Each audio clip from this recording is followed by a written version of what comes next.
మళ్ళీ ఇప్పుడు మీరు సంపాదించే ఈ 500-600లో కూడా ఒక రాంగ్ రూట్ చలాన్ పడితే మీ పరిస్థితి ఏందన్న మళ్ళీ? ఇక రాంగ్ రూట్ అంటే కస్టమర్ ఏమో జల్దీ పోమంటాడు, రాంగ్ రూట్ ఏమో పోవాలి తప్పది. వీళ్ళేమో చాలా లేస్తుంటారు. అకౌంట్లో ఏమో వాళ్ళు తీసిచ్చారా మన పైసలు వాళ్ళ అకౌంట్లో వేయడానికి కాదు కదా. ఇది మా పైసలు ముందే ఫ్రీ బస్ వల్ల మేము చాలా నష్టపోతున్నాము. అకౌంట్లోకి వెళ్ళి పైసలు కట్ కావాలంటే ఆయన మాకు ఇస్తుండే అకౌంట్లో. సరే సంవత్సరం 12,000 అన్నాడు, అవే లేవు ఇంతవరకు. ఈ పైసలు రోడ్డు మీద నడుపుకుంటాం, ఇప్పటికే నడుపుకొని దంతలేక గంటలు గంటలు కూర్చుంటాం. ఇక పొద్దున వచ్చినా ఇంతవరకు లైన్ రాలేదు మాకు. దానికే మేము చాలా సఫర్ అవుతున్నాం. మళ్ళీ ఇప్పుడు అకౌంట్లోకి వెళ్ళి క్యాష్ తీసుకోండి కట్ చేయండి అంటే కాదు అది. ఇప్పుడు నిన్న కోట ఆడిచ్చేది బాగానే ఉంది మాకు. చాలా కడతాం, ఉన్నప్పుడు కడతాం, లేనప్పుడు కంపల్సరీ కట్టుండ అంటే ఏడుకెళ్ళి తెచ్చి కడతాం. ఇప్పటికే దందాలు లేవు. కానీ ఫైనాన్స్ ఇంతకుముందు పోలీసు వాళ్ళు రోడ్ల మీద బండ్లు ఆపి తాళాలు తీసుకుని పోయిన రోజులు ఉన్నాయి తీసుకురు. మాకు అయినాయి, మాకు జరిగినాయి. ఇక్కడనే తులసిరాం దగ్గరనో లేకపోతే రామారంలోనో జరిగినాయి మాకు గిట అయినాయి. కానీ అప్పుడు ఏం చేయలేము. ఇప్పుడు నేను ఒకటి చెప్పిన పద్ధతి బాగానే ఉంది, కాకపోతే ఇంకోటి అకౌంట్లో వేసింది కట్ చేయండి అనేది బాగలేదు. అది సో అంటే ఇంతకుముందు ఒక 2 సంవత్సరాల కింద అంటే ఒక 1500 చేసుకున్నాం డీజిల్ పోను. ఇప్పుడైతే ఒక 500-600 చేసుకుంటున్నాం డీజిల్ పోను. ఇంకా 2 గంటలేమో ఇప్పటికి వచ్చి ఫైనాన్స్లు అట్లా ఉన్నాయి. ఒక నెల 2 నెలలు 3 నెలలు దాపి ఒక్కొక్క నెల కట్టుకుంటూ వస్తున్నాం. వాళ్ళకు ఇంట్రెస్ట్ కట్టుకుంటా. మళ్ళీ ఇప్పుడు మీరు సంపాదించే ఈ 500-600లో కూడా ఒక రాంగ్ రూట్ చలాన్ పడితే మీ పరిస్థితి ఏందన్న మళ్ళీ? ఇక రాంగ్ రూట్ అంటే కస్టమర్ ఏమో జల్దీ పోమంటాడు, రాంగ్ రూట్ ఏమో పోవాలి తప్పది. వీళ్ళేమో చాలా లేస్తుంటారు. ఇక దాన్ని బట్టి సఫర్ చాలా అవుతున్నాం. ఫ్రీ బస్ వల్ల చాలా పడ్డదన్న ప్రాబ్లం మాకు. ఫ్రీ బస్ అయితే ఎవరు లేడీస్ అయితే అడగలేదు ఇంతవరకు. ఫ్రీ బస్ పెట్టమని ఏ లేడీస్ అడగలేదు. ఇంకా వేరే అడిగిరేమో అవి చేసారుండే.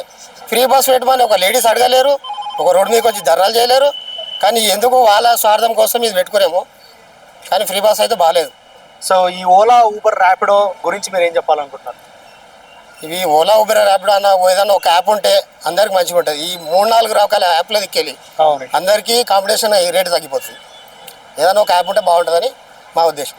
ఇంతకుముందు అంటే ఈ రోడ్ నుంచి మాకు రామారం వెళ్ళే రోడ్లోనే ఒక చిన్న గుంత పడ్డ ఒక 2 సంవత్సరాల కింద ఒక 2-3 రోజులు క్లియర్ అయిపోతుండే. ఇప్పుడు ఈ నుంచి 6 నుంచి 5 కిలోమీటర్ రోడ్ అస్సలకే బాగాలేదు. అది 2 సంవత్సరాలు అవుతుంది. అట్లనే ఉంటాయి గుంతలు ఎక్కడెక్కడ. ఈ 2 సంవత్సరాల నుంచి అసలు బాగాలేదు. రోడ్లలో ఉంచి చలానాలు వేస్తూ ఉంటారు మన మీద. మరి వాళ్ళేం చేయరా? రోడ్లను కూర్చోడం అలాంటి మంచి పనులు ఏం చేయరా? వాళ్ళకి పైసలు కావాలన్నా, ఇంకా చలాన మా గురించి ఏం పట్టారు. బండ్లు ఖరాబ్ కానీ ఏదన్నా కానీ వాళ్ళు ఏం పట్టించుకుంటారు. అది రాంగ్. అది చాలా పరిశ్రమ చేస్తున్నారు ఆటో వాళ్ళకి. ఫోటో కొట్టిస్తున్నారు, చాలా ఇస్తున్నారు, రోడ్డు మీద ఆటోలు పట్టుకుంటున్నారు. మాకు చాలా ఇబ్బంది అవుతుంది. అంటే ఇప్పుడు మీరు రోజుకు ఒక సంపాదించేది ఎంత ఉంటుందన్న మీకు? అసలు 500 సంపాదనకి చాలా కష్టం అవుతుంది, చాలా పరిశాని అవుతుంది. బస్ ఫ్రీ అయింది, మాకు కష్టమైంది. అది ఓలా ర్యాపిడో మేము నడపను. మేము ఇక్కడ 20 రూపాయలు ఛార్జీ నడిపిస్తున్నాం. చాలా కష్టం అవుతుంది. మళ్ళీ చాలాను కట్టాలి, ఇది కట్టాలి అంటే మాతో ఎత్తలేదు సార్. అంటే ఒక్క రాంగ్ రూట్కి వచ్చేసి 1700 వేస్తారు. సో మీరు రోజుకు సంపాదించేది 500-600 అయితే చలాన్ పడితే ఏం పరిస్థితి?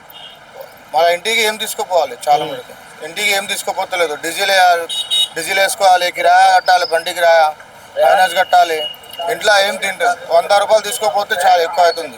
ఆటో వాళ్ళకు 12,000 మేము ఇస్తామని చెప్పి రేవంత్ రెడ్డి గారు ముందు చెప్పారు. 12,000 వస్తున్నాయి. ఎట్లా ఉంది పరిస్థితి? ఆటోల పరిస్థితి ఏం వస్తలేదు, 1 రూపాయి రాలేదు ఇప్పుడు దాకా. అది ఏం చెప్పలేదు ఇప్పుడు దాకా.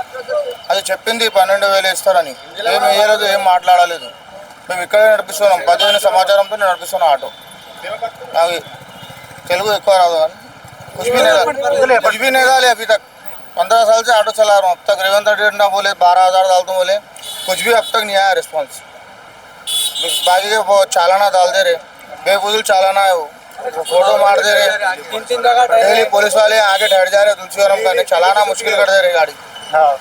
అంటే ఇంత ముందున్న చలన ప్రాసెస్ బాగుంటుంది, ఇప్పుడు రేవంత్ రెడ్డి అనేది బాగుంటుంది. ఎట్లా ఎట్లా ఉంటే బాగుంటుంది? इससे पहले केसीआर का ही अच्छा था, केसीआर सर का उन्होंने रहे खुद ही अच्छा था। हमको चालाना गिलाना कुछ भी नहीं था। ముందు డేకి ఒక చాలాన్ పడేది, ఇప్పుడు 2-3 పడుతున్నాయి. 2-3 చాలాన్ పడుతుంది ఇప్పుడు. ఇంకా మేము చాలానే కట్టుకునే ఉండాలా. ఎట్లా ఉందన్న మరి మీరు ఆటో కాబట్టి రోడ్ల పరిస్థితి ఎట్లుంది హైదరాబాద్? కారోబార్ అంటే లేదు, బస్ ఫ్రీ అయిందిగా, కారోబార్ లేదు. ఓలా ర్యాపిడో బుకింగ్కి వస్తుంది కారోబార్, మాకేంటే వచ్చలేదు.